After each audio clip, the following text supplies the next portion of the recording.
Good morning, aspirants. APPSC Group 2 roster points case on Tuesday. ఆ రోజు arguments government తరపున GADకి మరియు APPSCకి సంబంధించిన వాదనల్ని ఏజీ గారు వినిపించడం జరిగింది. వారు ముఖ్యంగా చెప్పేది ఏంటంటే డిస్క్రిషనరీ పవర్ ఏపీపీఎస్సీకి ఉంది. ఈ ప్రిలిమ్స్ దగ్గర కట్ ఆఫ్ ఎలాగ నిర్ణయించాలి, అదేవిధంగా మరి మెయిన్స్ అయినాక పోస్టింగ్స్ ఇచ్చే సమయంలో ఎలాగా ఏజీఓ ఫాలో ఎలా ఇవ్వాలి అనేది జీవో నెంబర్ 77 అక్కడ ఫాలో కావడం చేస్తాము. అండ్ ప్రిలిమ్స్ నుంచి మెయిన్స్కి వెళ్లే సందర్భంలో జీవో నెంబరు 5ని ఫాలో అయ్యాము అని చెప్పడం జరిగింది.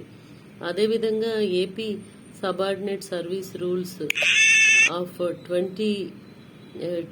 22A అండ్ 20B ప్రకారం ఇది ఈ హారిజాంటల్ మరియు వెర్టికల్ రిజర్వేషన్కి సంబంధించి హారిజాంటల్ రిజర్వేషన్స్లో కేవలం మేము ఫైండింగ్స్ని అంటే ఇనాడిక్వసీ ఏదైతే ఉందో దాని ఫైండింగ్స్ని మేము అక్కడ పొందుపరిచాం తప్ప మేము అది రిజర్వేషన్స్ అని మేము కేటాయించలేదు అని వారు తన ప్రతివాదనలో ఏజీ గారు జడ్జి గారికి విన్నవించడం జరిగింది. అదేవిధంగా ఇవన్నీ కూడాను ఎందుకంటే మరి పిటిషనర్స్ తరపున ఇంప్లీడ్ పిటిషనర్స్ తరపున మరియు రెస్పాండెంట్స్ తరపున ఆర్గ్యుమెంట్స్ అనేవి కంప్లీట్ కావడం జరిగింది. ఈ సందర్భంలో జడ్జి గారు మరి ఆయన చెప్పింది ఏంటంటే ఇప్పుడు అన్నీ ముగిసాయి కదా, ఇవన్నీ కలిపి ఒకే రోజు ఎక్స్క్లూజివ్గా నేను వింటాను.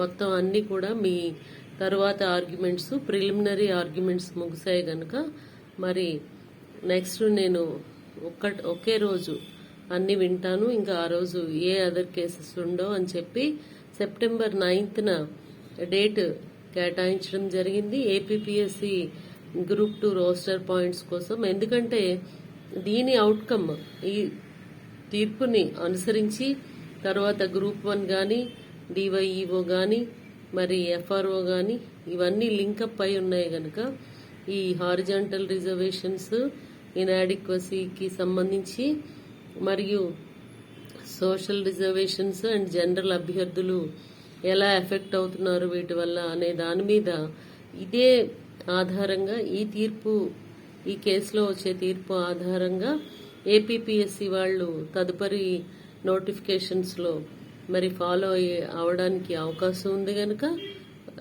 వారు జడ్జి గారు కూడా త్వరితంగానే కేసు ముగిస్తున్నారు. బహుశా సెప్టెంబర్ 9న కానీ లేదంటే మరొక వాయిదా తీసుకొని నెక్స్ట్ అడ్జర్న్మెంట్లో కానీ ఈ కేసు ఒక కొలిక్కి వచ్చేదానికి అవకాశం ఉంది. తర్వాత జడ్జిమెంట్ వారు అదే సందర్భంలో ఇవ్వచ్చు, లేదంటే